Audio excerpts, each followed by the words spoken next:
and it's full of people um, working on themselves, working on their lives, working on their spirituality, um, navigating to be closer to God, but also to be um, successful human beings. This is a podcast called Walk, Talk, Listen. An attempt to connect people and make this world a bit better by sharing opinions and experiences based on the belief that everyone's perspective is true, albeit partial. My name is Maurice Blom, and I would like to welcome you to yet another episode of Walk, Talk, Listen.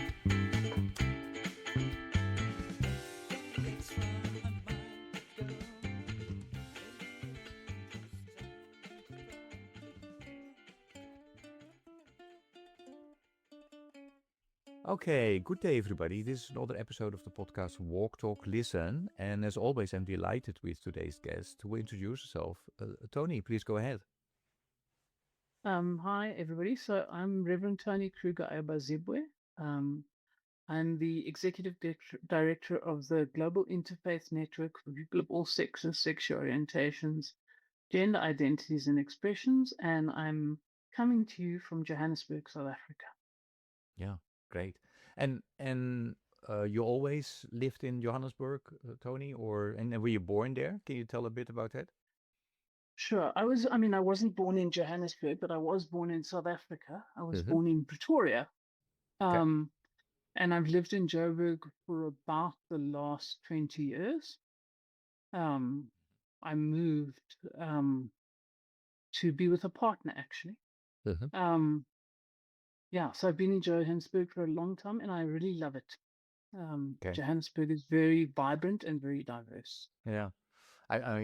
Well, I've only been in South Africa once, but I went to Cape Town for the conference, and I only saw most of it was inside of the room, so you still need to go back.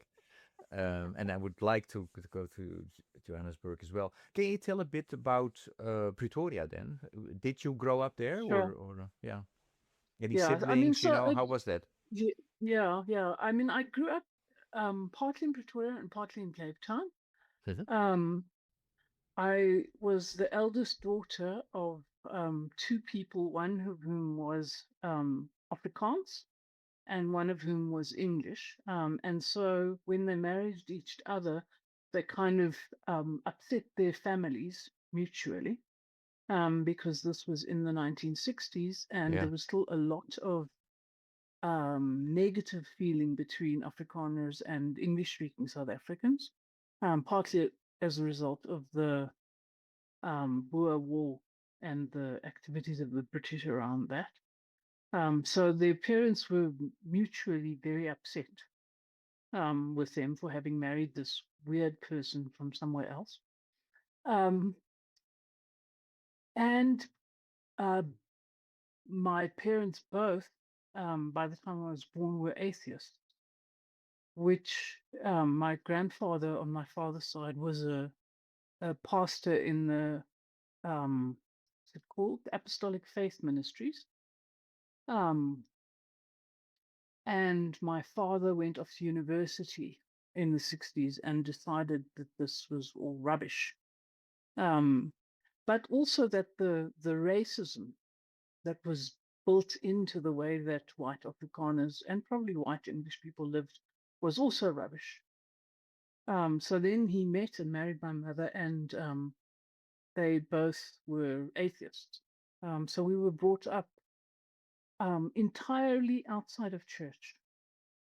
I think the first time I was in a church ever in my life, I was about 19.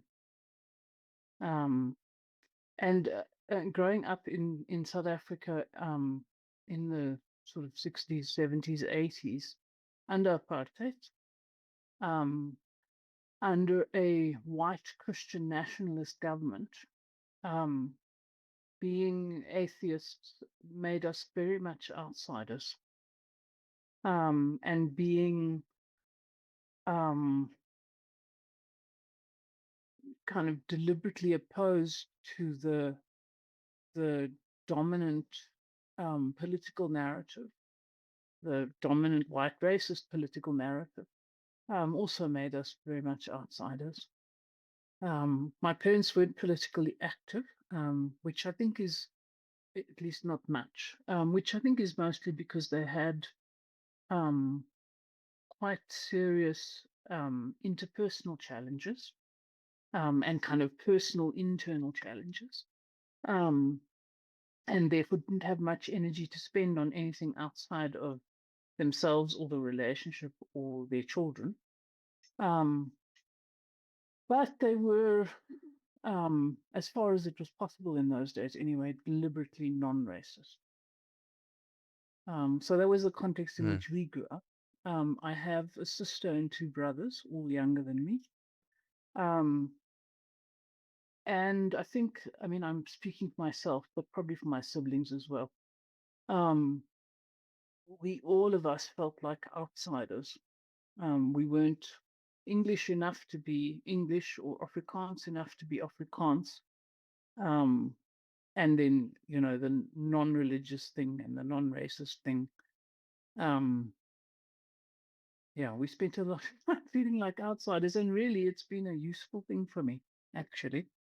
I mean, there are pros and cons attached to being an outsider, but I think for me, generally speaking, it's been a useful thing.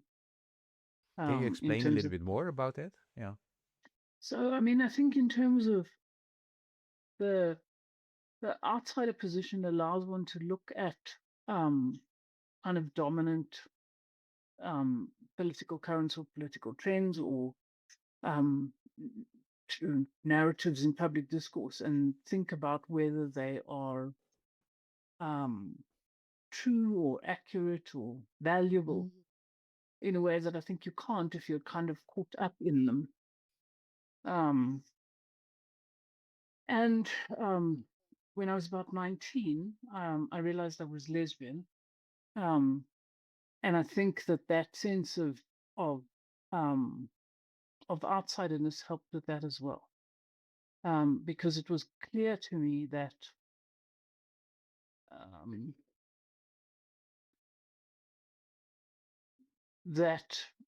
I mean, I knew that this wasn't something that was going to be kind of generally acceptable, but I was also very clear that if it was true, if it was like an authentic reflection of who I was, that the authenticity of it mattered more than fitting in.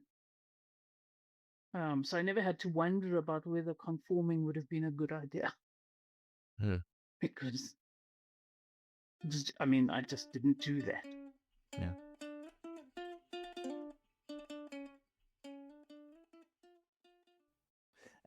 And you know, when you were 19 then and you realized that you were lesbian, how did your family react to that?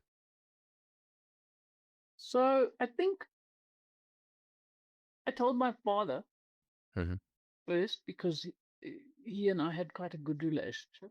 And I think that he had suspected for a long time.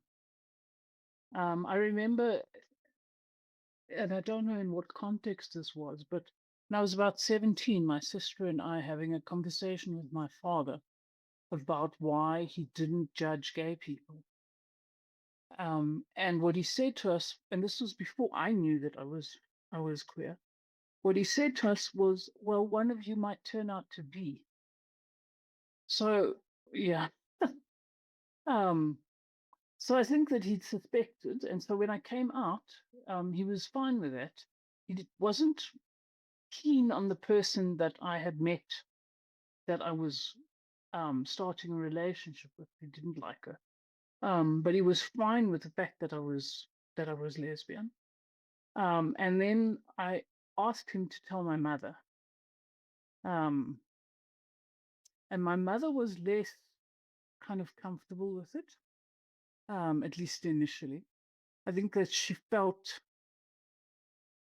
you know, there's this thing that they say that when a child comes out, the parents have to come out too. I think that she felt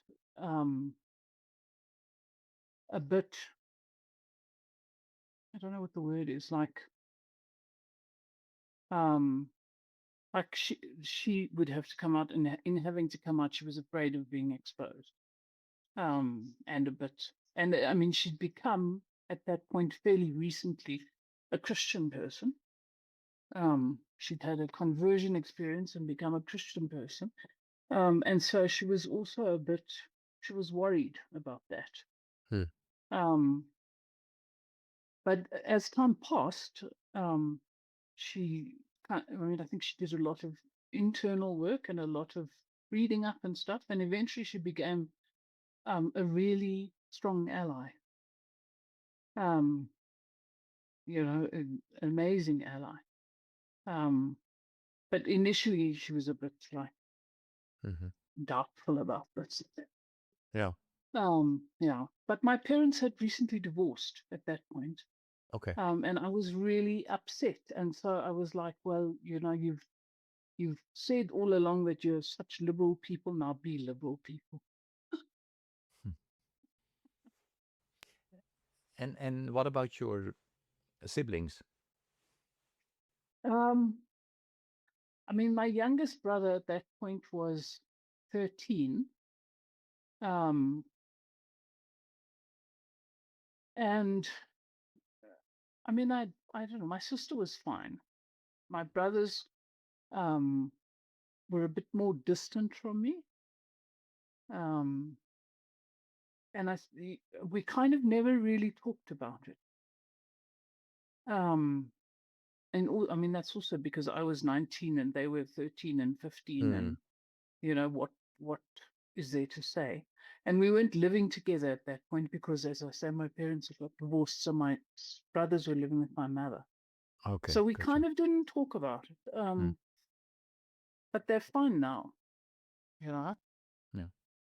Now, And because you explained that you grew up atheist because your parents were that as well. You know, then at 19 you come out, but you're a reverend now, right? So how, when, and how did that happen, Tony? so at 19, I came out, and my first girlfriend was a member of an evangelical church, Hmm. like a charismatic evangelical church in Pretoria. And she took me with her to church one day. And of course, as luck would have it, that was one of the days that pastor chose to preach against homosexuality. And I was like, I am never coming back here again. Goodbye, goodbye. So I didn't for a very long time. And then in my late 20s, I did this series of personal growth workshops, kind of new agey, yeah, new agey. And in the course of one of those workshops, I had an encounter with what I later came to understand was God. But that moment was an encounter with a huge, big, loving light, and the sense, profound sense, that I had been part of this light forever, and that I would be part of this light forever. And it was a profound experience of freedom. Also because I think I had come to that point in my life convinced that the only reality was the material reality.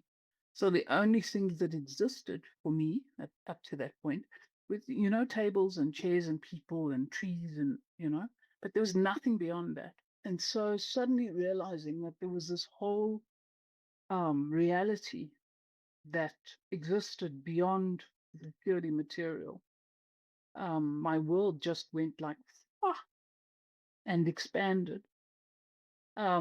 And then I sat down and I started to try and make sense of that experience.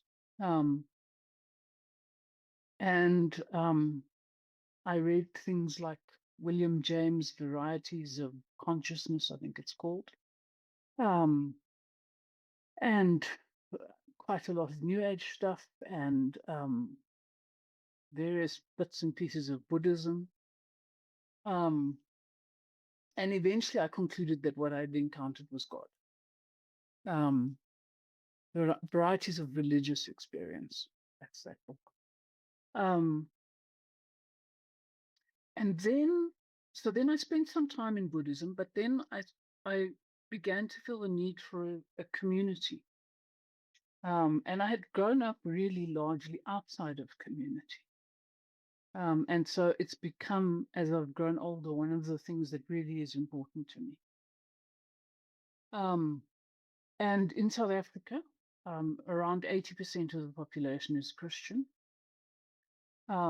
And so eventually I thought to myself, okay, well, I'm now looking for a community, and I'm looking for a community in which I can participate in which I can do useful things, in which I can kind of find a path of growth and learning and expression for this new faith.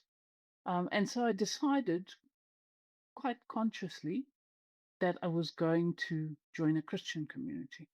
Now, I mean, the question, of course, is, was I deciding consciously? Was God shoving me in a direction, or is it both? But in any case, I joined a Christian community, and I was very, very fortunate in that about a year after this experience, I moved. I'd been living in KwaZulu-Natal, and I moved back up to Pretoria. And in Pretoria, I found an MCC church, a Metropolitan Community Churches church. And I don't think that I would have been able to stay in Christianity if I hadn't found an affirming church. You know, I think that, I mean, one can't tell, of course, but I have a feeling that I would not have managed it if I hadn't found an affirming church. And so I did. And so that was mostly the beginning of my formal faith journey.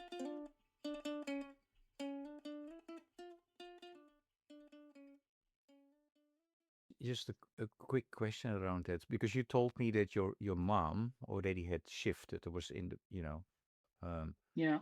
became a Christian, right? When you were around 19, 20 years old, maybe.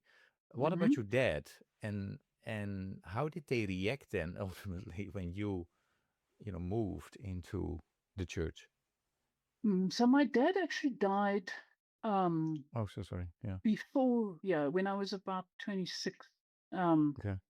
Before that series of personal growth workshops. Yeah. And I think that, I mean, his death was probably part of what motivated me into them in the first place. My mother was very pleased. She was very pleased. And she became kind of increasingly pleased by my faith journey. I mean, there was a point, I think, where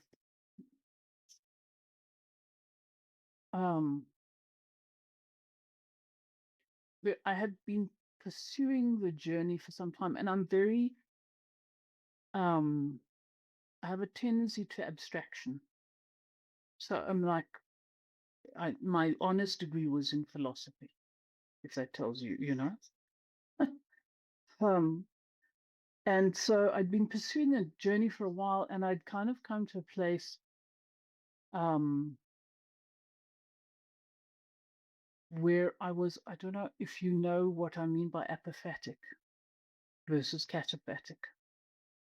I mean, the idea is that, and I mean, this is not going to be a very comprehensive explanation, but it'll do, I think. The idea is that there are some people for whom God shows up, or their faith is manifest in, or kind of certain kinds of spiritual exercises work for them in ways that are very concrete. So I'm thinking of the exercises of Ignatian spirituality, where you imagine yourself in a scene. So Jesus is standing by the side of the road talking to the fig tree. and you imagine yourself in that scene, and you use all of your senses, and you imagine what the heat feels like, and the ground under you, and the smells, and the noises, and the sounds. And then you reflect on that, and you draw inspirational conclusions or whatever from that. So that's the cataphatic kind of spirituality. Apophatic spirituality, on the other hand, is much more about the unknown, about knowing that no matter how we describe God, it's not an accurate description. About seeing God in that is which is unseeable, in nothingness, in I'm really not explaining well, but okay. But it's, for me anyway, much more expansive, because it doesn't confine God to concrete manifestation, to and so yeah, I'm really not explaining well, but anyway, so my spirituality is much more apophatic. So for example, the Jewish tradition, which says you cannot say the name of God, because saying the name of God is an attempt to confine God into a box. That's the way I understand it. And that really resonates with me. God is bigger than anything we can say. God is, bigger than anything we can see or think or, and so that kind of sense of God really works for me. It's like impossible to name, to articulate.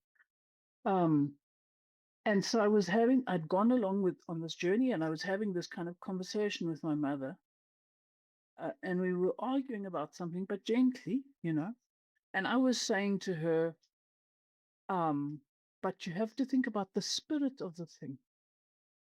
No? And she was talking about the law. So she became really, really pleased with my journey. She was unfortunately not, she got dementia later in life. And by the time I was ordained in 2021, she wasn't kind of fully present with us anymore. Okay. But she was very happy with the journey that I was on. Yeah.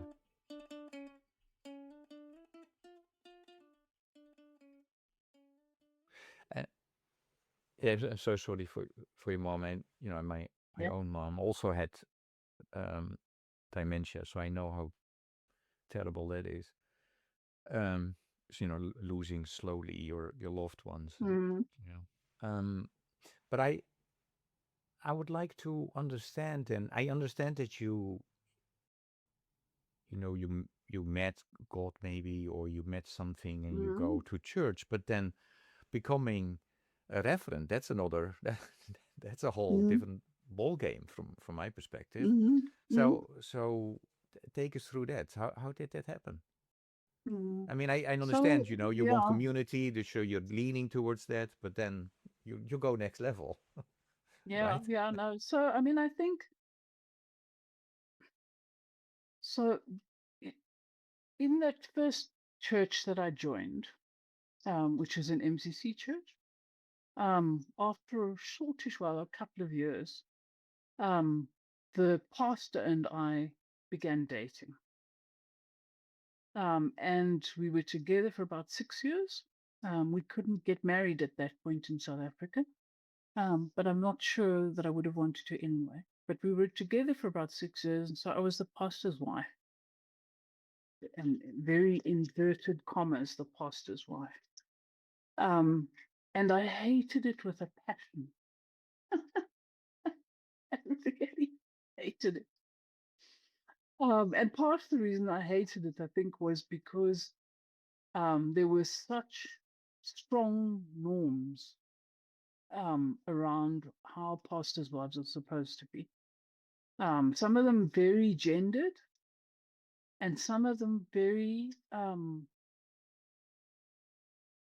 of representative of a particular or maybe particular plural moralities around Christianity.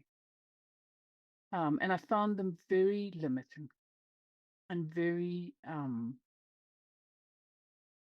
difficult to deal with. But I was quite a good pastor's wife, I think. And my partner was not, she wasn't attached to the kind of gendered norms at all. But we were in this community, and this community was full of people who had specific ideas. I mean, they have specific, people in churches have specific ideas about how pastors should be, but at least they tend to be a little bit afraid of the pastor. But they have specific ideas about how pastors' wives should be, and they're not afraid of the pastor's wife. So it was really hard. Anyway, so eventually we split up, and I went off and I joined, after some time, I joined an Anglican church. And in the US, that would be Episcopal. I joined an Anglican church in Johannesburg. And after a short while there, the priest said to me, "So when are you going to study theology?" And I was like, looking for words. But it kind of stayed with me. And I think I spent a long time trying to avoid going down this road. I spent a long time, and I mean, partly it was because of having been a pastor's wife, and partly it was because of the sense that I had, and I still have now. I don't run a church. I don't want to run a church. That the pastor or the priest in a religious community is supposed to be the person who sets the norms of belief. In many, many, many of the churches that I've been in, the priest or the pastor, the religious leader, is the person who kind of grounds maybe, or maybe circumscribes what forms of belief, what doctrinal issues, what form part of the acceptable body or the normative body of belief in that congregation. And I never want to be that person. So I spent a long time avoiding. But eventually I then went to go and study theology. And I think for me also, theology is not so far from philosophy in a sense.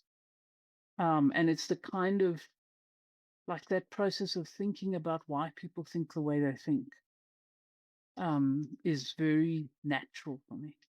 It's something, that I've done from forever. And it's something that I'm really interested in. I like people, and I like to understand why they think the way they think. So I went to study theology, and then I began to consider and to explore the process of ordination in the Anglican Church. And eventually it became clear to me that there was no way that the Anglican Church was going to ordain me. I'm married to a woman, and the Anglican Church in South Africa won't. They're still struggling with this. They won't ordain people who are in, practicing in same-sex relationships. At around that same time, a friend of mine started an MCC church in Soweto. And I went along to visit and support, and then promptly decided, and this was God, definitely, promptly decided that was where I needed to be, And so I left the Anglican Church where I was, and I said to them, I'm off. I'm going to go and do something that God wants me to do. And off I went. and that was in 2015. And she ran that church, and I kind of helped for about 2 years, I think. And in that process, I began then to look at ordination in MCC, and kind of started that process. Then and I was still a bit resistant, but at least I was moving. Then in 2016, towards the end of 2016, we were invited by somebody who was coming from the UK. It was a Black Nigerian gay priest who was coming from the UK to South Africa to come and do some activities in Johannesburg. And he knew my friend, I think, from somewhere. And so he invited us to come and participate in these activities and help him organize them and so on and so forth.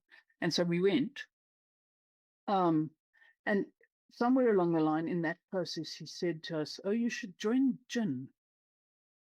You should become members of the Global Interfaith Network for people of all sexes, sexual orientations, gender identities, and expressions."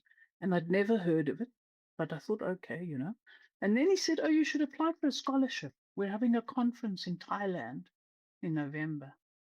And I was like, okay, fine, never done, it's okay. We'll just do it and then see what happens.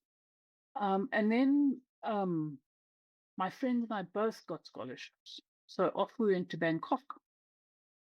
And it was the first time in very long, maybe a decade, that I'd traveled outside of South Africa. And it was amazing. It was so brilliant.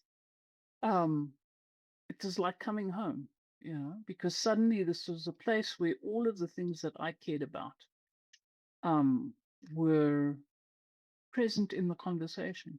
All of the stuff about gender and sexuality, all of the stuff about faith and spirituality, but also stuff about colonialism and economic justice and gender equality was all there, and theology. So I had a really wonderful time. And then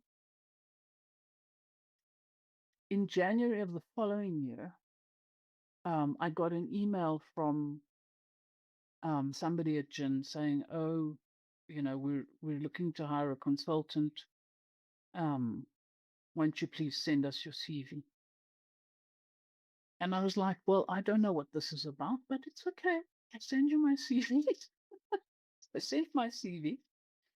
And then they offered me a job as a consultant to help take the organization from the process of having a steering committee to the first formal board. And then later in 2017, they offered me the job of ED. And I've been at GIN ever since. And I mean, it was God. There's no doubt about it. Very, very clear that there's no possible way that I would have ended up being the executive director of a global network of LGBT people of faith if God hadn't decided that this was it. And so I was still not ordained at that point, but this kind of gave me extra impetus in the sense also that I thought that it would be very strategic as the executive director of such an organization to be able to show up in my collar. And so I was finally ordained in 2021 through MCC. And I'm ordained into the ministry of my job at GIN.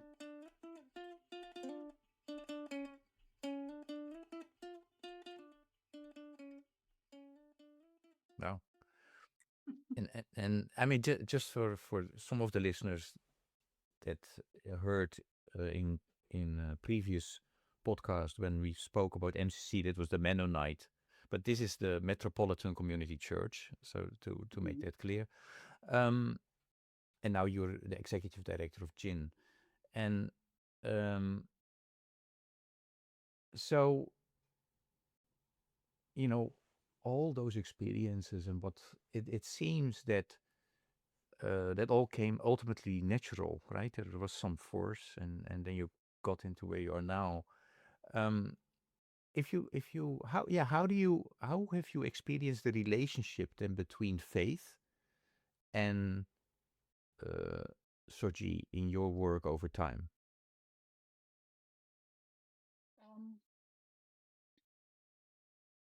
So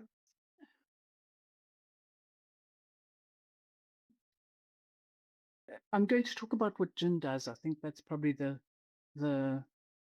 best way to answer this question. Sorry, Toni. I realized I should have, for the listeners, SOGIE is sexual orientation, gender identity, and expression. I mean, Yeah. I always tell to my colleagues, be careful with these abbreviations. So, yes. So Yeah. go ahead. So I'm going to talk about what GIN does because I think that's probably the best way of answering this question. So GIN is a global network of LGBTIQ++ people of faith. We have around 600 odd members, individuals and organizations across the world. I think last count we have members in 93 countries. The bulk of our members are in sub-Saharan Africa. And we do mostly three sorts of work. We do a set of work which is around capacity building for dialogue. So working at grassroots level with LGBTI people who are people of faith, to support them to integrate their spirituality, sexuality, and gender, and to find a kind of a solid place to stand in their faith tradition, so that they can enter into dialogue with religious leaders in religious communities. And the purpose of that dialogue is to reduce stigma and discrimination, but specifically to reduce violence against LGBT people in the contexts where we work. So that work rolls out in various Southern African countries, but then also in parts of East Africa and West Africa. We've done some of it in Jamaica. We've done some of it in Indonesia. And so that's one big part of GIN's work, which I'll talk to in a moment in terms of how I experience it. And then there's another big chunk, which is around advocacy in high-level political spaces, which mostly is in the UN, at the Human Rights Council, and at CSW. And in those spaces, we work to introduce narratives that reduce the polarization between secular and faith-based organizations, but also between kind of, in a way, states who think in terms of kind of Western secular human rights frameworks on the one hand, and on the other hand, states for whom religion and culture and tradition are profoundly important in their decision making. And I think some of the biggest polarization we see in the world at the moment is between these two different kinds of states. And part of the reason for that polarization is because I think that for quite a long time, the Western human rights secular framework has devalued non-Western perspectives on the world, and also especially faith-based or culture-based perspectives. So we're coming into that space, and we're bringing narratives which allow space for both sets of people, people for whom faith and culture and tradition is important, and also people for whom human rights is important. And part of how we do that is by bringing the voices of LGBTIQ plus people from Global South contexts who are also people of faith.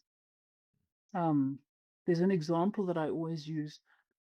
Somebody that I know well, who was at some point one of our board co-chairs, who is a Black Kenyan gay man who's a Muslim, and whose kind of cultural tradition, he's a Luya, is important to him. It's a part of who he is. And so if he arrives to speak at the Human Rights Council, for example, it becomes very difficult for anybody to say, well, you can't be gay and religious, or you can't be cultural and concerned about human rights, because LGBTIQ plus people from global South contexts who are people of faith embody in themselves the contradictions that cause the polarization. So if I think about how it's the faith on the one hand and SOGIE or human rights on the other, it's contested, no? But it's also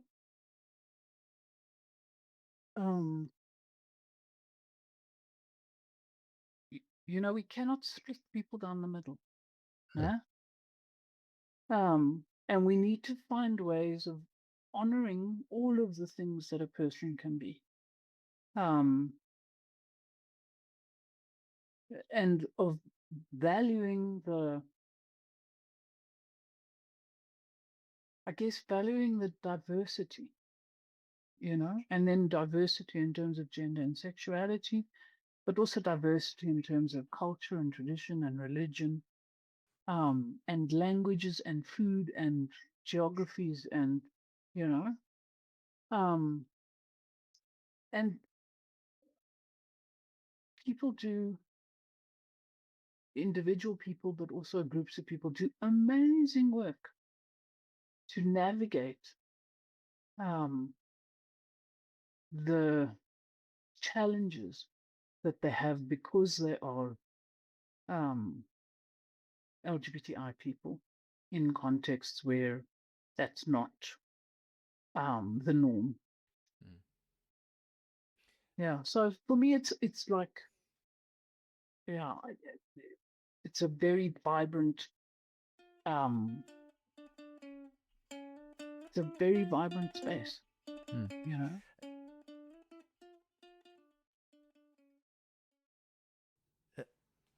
No, thanks for sharing it, Toni. I noticed that you wrote a chapter titled Set on Pavements, which is a powerful image in itself. Can you take us into that image? What does it represent in your work and experience? Yeah, so I mean that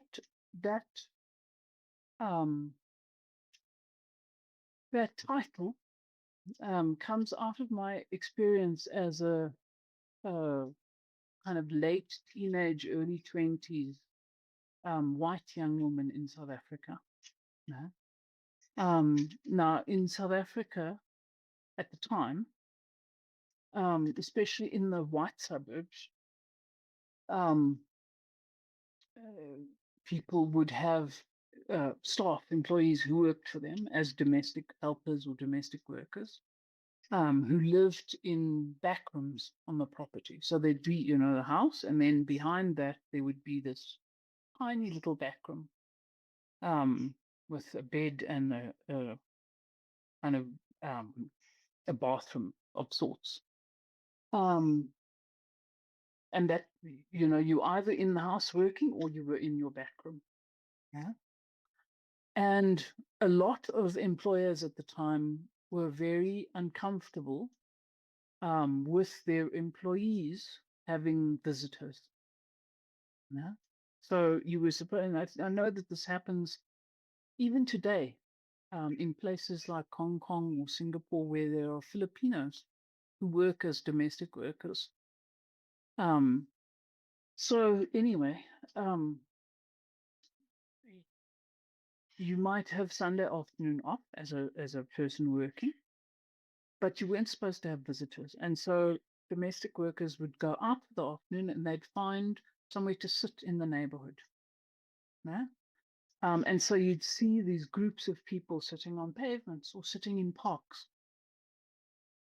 sometimes outside the house where they were working, but sometimes, further down, and socializing and talking to each other.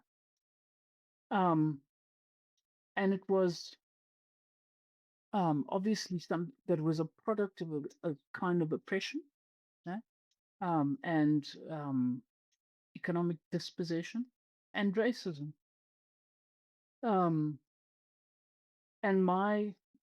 at the time, my 19 or 20-year-old white self, yeah, I thought this was ridiculous, yeah, because of course, going along with that is then the fact that young white women aren't supposed to sit on pavements. Because if you sit on pavements, I mean, you are behaving in a way that doesn't appropriately reflect what white femininity is supposed to do, especially middle class white femininity. And B, you are kind of highlighting the fact that there are all these grown women who don't have anywhere to be and therefore sitting on pavements. So in my 19 or 20-year-old white head at the time, I deliberately sat on pavements as a way of kind of pushing back against what was expected of me, but also of pushing back against the normalization of this, And I mean, I don't know if at 19 or 20, I don't think I had all of the words, or all of the ways to think about this or to explain to myself what I was doing. But as I've grown older and reflected, so that's where that chapter came from. No, thanks for sharing and coming up with some examples in terms of stories, people that remain on the pavement and are, visible but not always fully heard, right? But when those realities meet institutions, how are those experiences usually seen or not seen in policy or institutional spaces? Mm-hmm. I think that's a great question.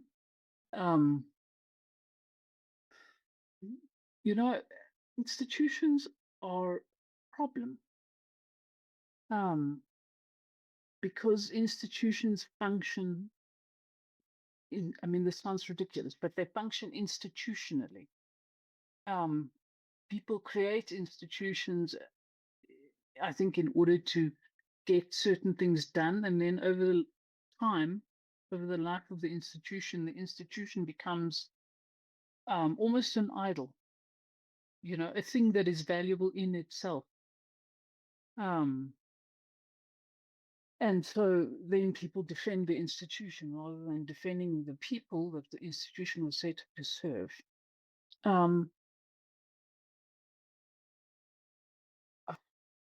I think that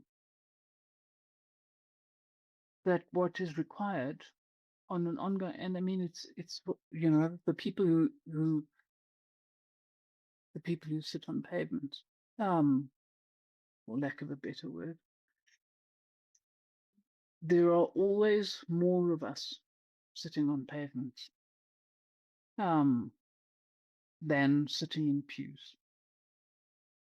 And those of us who are sitting on pavements, I think we can create our own institutions, but then we need to know for sure that what will happen is that in 50 years' time, that institution will become as problematic as the one that we're challenging. I think that we can continue, and a lot of the work that we do is about challenging institutions, is about continuing to point out to institutions all the people that they're leaving out. And all of the ways that the people that they're leaving out and their life stories could inform, enliven, enlighten, destabilize, which of course is the problem, the ways that institutions function. I like structure, and so I think structure matters, but it's also really, really clear that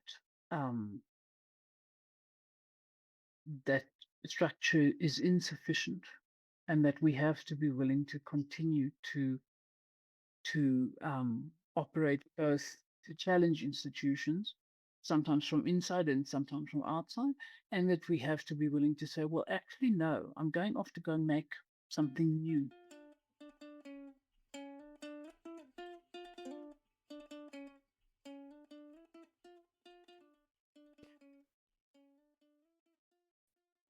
Can I piggyback a bit on that? Mm-hmm. No, you Sure, wanted to yeah. add something? No? Okay, so I was, I wonder sometimes whether we rely on certain types of knowledge without even noticing it. So in your work, how do you think about what counts as evidence? What tends to be taken seriously and what less so? And do you see that shifting at all? I'm not sure that this is an answer to your question, but maybe. One of the continuous contestations that we have in our work is about whether doing work that just supports LGBTIQ plus people of faith to become better integrated and stronger in themselves is a valuable piece of work or not. You know, we think it's a valuable piece of work because we think that it's valuable in itself for people to be wholer and healthier, but also that we think that in the long term, those wholer and healthier people will be in a better position to shift the institutions that they're confronted with. But there are a lot of funders who think that if we do that, we must do it for a deliberate purpose. You know, we must be able to articulate what the outcomes are going to be of doing this work. And of course, that's very often very difficult, and especially in highly complex contexts where there are multiple institutions, government, church, schools, education, whatever, all intersecting. I am not sure that I see it shifting, although over the course of my life, it certainly has.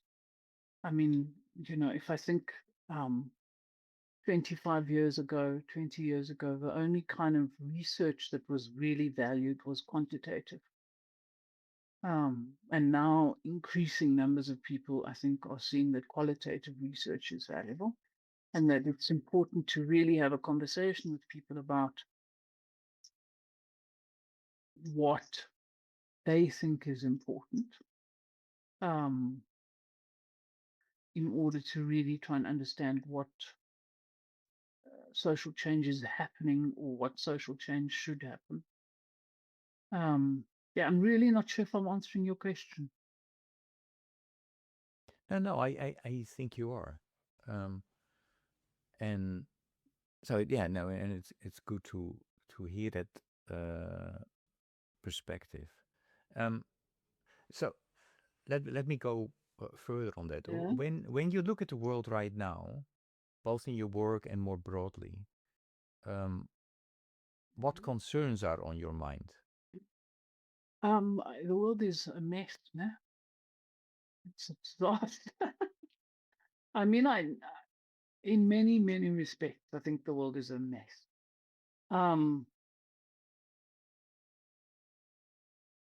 What I'm concerned about at the moment is the collapse of the multilateral system.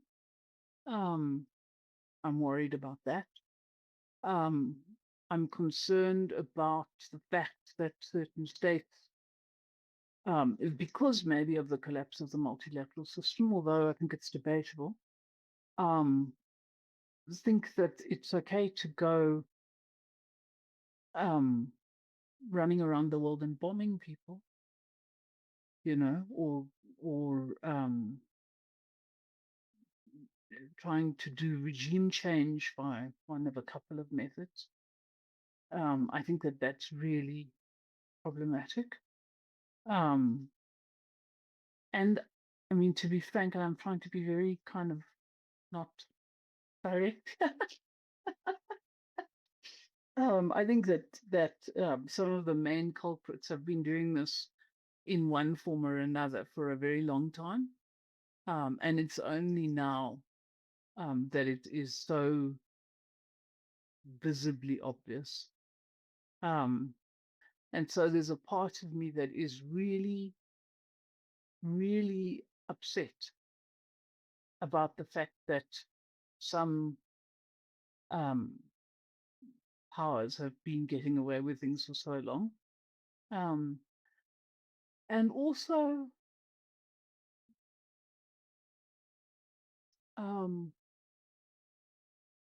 I think the world is changing, you know?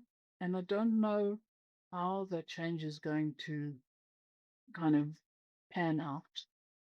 But I'm a South African. And so as a South African, there's also a part of me that thinks that maybe some of this change is for the better. Because the world has been a deeply unequal place for a very long time. And it is possible that because so many of the kind of taken for granted power structures are collapsing, it's possible that the world may actually eventually be a less unequal place. You know, we may move from apparent multipolarity to actual multipolarity, which frankly, I mean, that would really be a good thing. But I think that we've got chaos first, and I don't know how the chaos is going to be. I'm worried about people. Where do you still see signs of hope? I mean, you touched upon it here for a second, but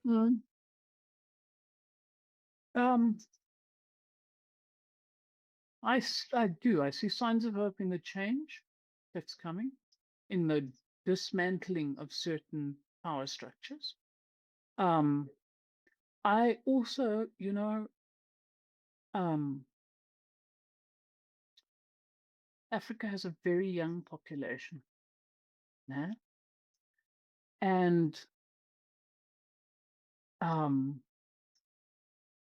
Africans are incredibly smart and vastly creative and highly adaptable and very accustomed to having to function in contexts where things don't work the way they ought to work, you know? And so I really think that that the young, vibrant, creative, smart, adaptable population of this continent should be a profound sign of hope for all of us, actually. You know? Yeah, I mean, this place is amazing. You know, so that for me, that's a profound sign of hope. And yeah, and also, I mean, like,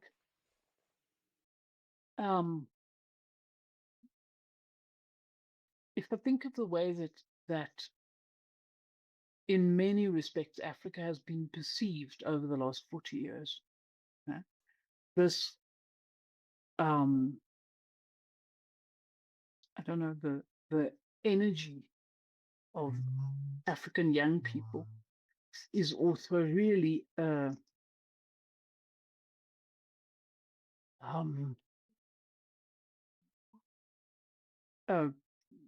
profound response to that. You know, I'm angry, and I'm not pleased.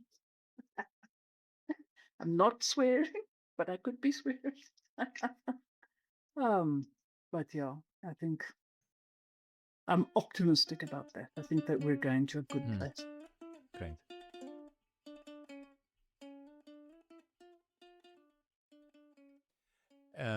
Where I still see signs of hope is that, you know, we are connected. I connect you with the listeners.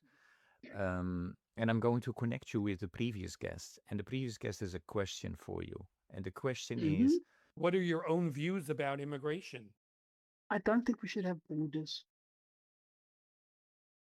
I think that borders, certainly on the continent of Africa, are largely colonial impositions.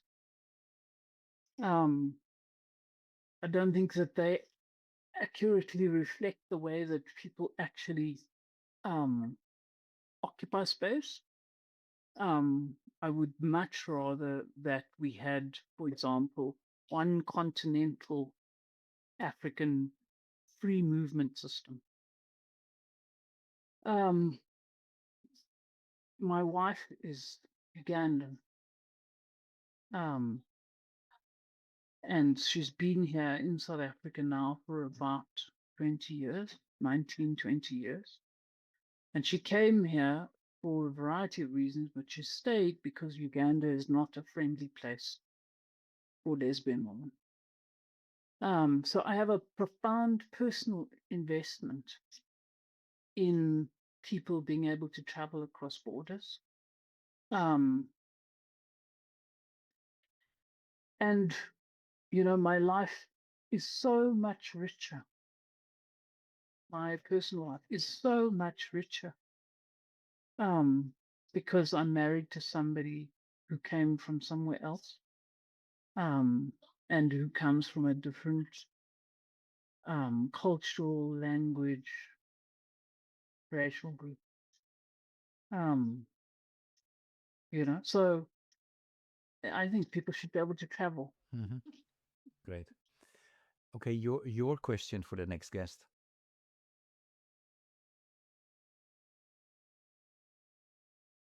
I think in terms of the changes or the shifts that we're seeing in terms of the kind of global power frames, what comes next? Or what do you think needs to come next? Okay. I warned you in advance. I have a very difficult question, and it's my music question. At least most of my guests find that a difficult question. If there is a song or a piece of music that captures, for a big part, who you are, what you are about, which song or piece of music would that be, and why? Yeah, it's a difficult one. And it's a difficult one because I love music and there's so many. I think maybe I'm going to go with it's a song called Kutula, which I can write for you, which is in Zulu. And it's a song about peace. I don't know whether I don't know whether you know this, but Black South Africans are profoundly, profoundly, profoundly gifted in terms of certain kinds of music. There is a profound tradition of choral music and of kind of four-part harmony in this country. And so the song, the version that I like best is sung by I think it's the University of Cape Town choir. And it is just the most beautiful thing. I'm seeing here several renditions. One of the University of Pretoria, and then Cape Town Camerata. Yes, I think it's the Cape Town Camerata. Okay, then we will add that particular song to a playlist that we have made on Spotify with all the songs that have been selected by my guests. Oh, really? You must yeah. tell me what that playlist is. I want to. Hashtag Walk Talk Listen. If you look for that, then it Okay. should pop up. Yeah, and you find. I will add this song, and you will find hard rock, reggae, classic. Name it. It's all there. And thank you for sharing that. These conversations always go fast, Toni, and I really could listen to you for another hour. Um, this podcast is a spin-off of a 100-mile walk that I've started to do since 2012. I would walk 100 mile in 5 to 7 days to raise awareness about poverty, hunger, injustice. This year we're going to do it a little bit differently. We make the whole 100-mile campaign for the whole year, and I will only I will walk 20 miles myself in New York at the end of April. And we hope that people will support it by walking themselves and talking about it. So basically an extension of what we're also doing with this podcast. So let us imagine that we are actually walking together. Mm-hmm. And if we were walking together in Johannesburg, where would you take me to help me understand your work from lived reality? I think I would take you to visit the Hope and Unity Metropolitan Community Church in Soweto. It's run by a friend of mine. It's I don't know whether they would think of themselves as a queer church or an affirming church, but it is largely full of South African Black queer people. It practices a kind of church liturgy polity, I guess, that flows out of what are called African independent churches, which is a kind of a syncretic, to some extent, tradition of faith which brings together Christianity and then aspects of African spirituality. It can be very loud. The music is amazing. It's to the extent that I have a home church, it's my home church. And it's full of people working on themselves, working on their lives, working on their spirituality, navigating to be closer to God, but also to be successful human beings. Sure. So I think that's where I'd take you. Okay, so maybe we put that on our to-do list together. I'll be looking forward to experiencing that in real life.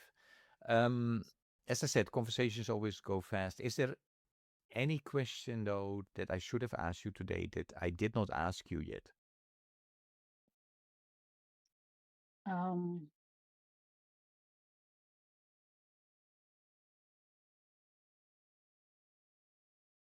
I don't think so. Yeah, no, I don't. I can't think of anything immediately. If there is none,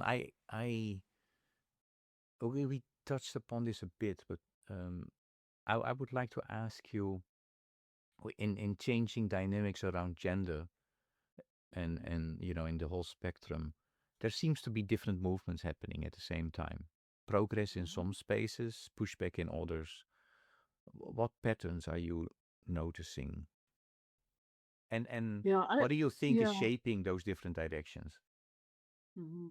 I've actually just finished a master's degree. And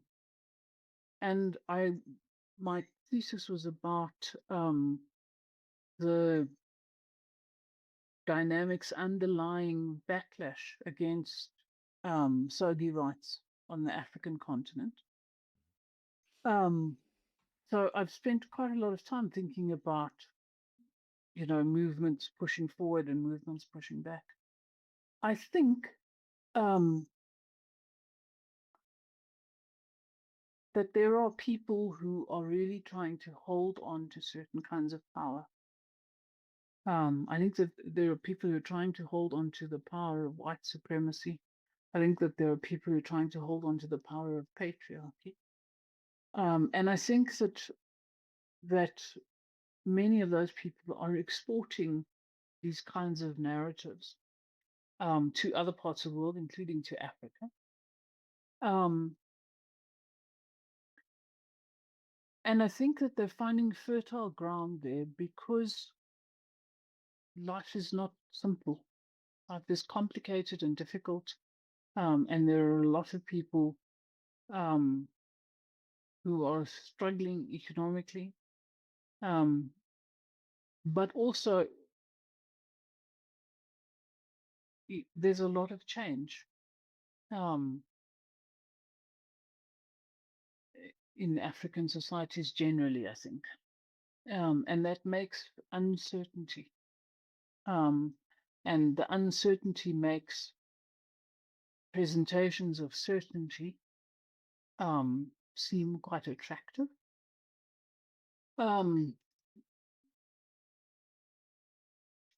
So there's a lot of work to do. And there are people like Jen and like, my friends and colleagues and family and so on, who are pushing back against those narratives, who are saying, actually, creation is diverse and everybody is valuable. And we need to understand that that even those who apparently don't fit into these dominant patriarchal white supremacist narratives are valuable, and make space for voices that are coming from the margins, from outside of the center, because the stories that we will be able to tell if we make space for those voices will be that much richer. But it's a contestation partly between what people perceive as stability and what I guess the fear of diversity, the fear of change. Yeah, I don't think that that's the Yep. best way of saying it, but it's fine for now. No. And the pavement is part of the road, Yes, exactly. right? So Mm. I would like to really thank you for your willingness to talk with me today. I really enjoyed it. Thank you for who you are, what you do, and all the best. No, thank you very much. It's been a pleasure.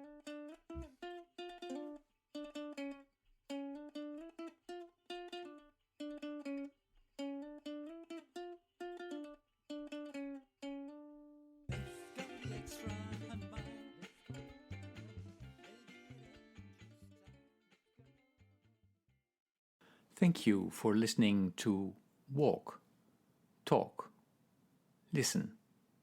Please check us out on 100mile.org or follow us on Facebook or Instagram.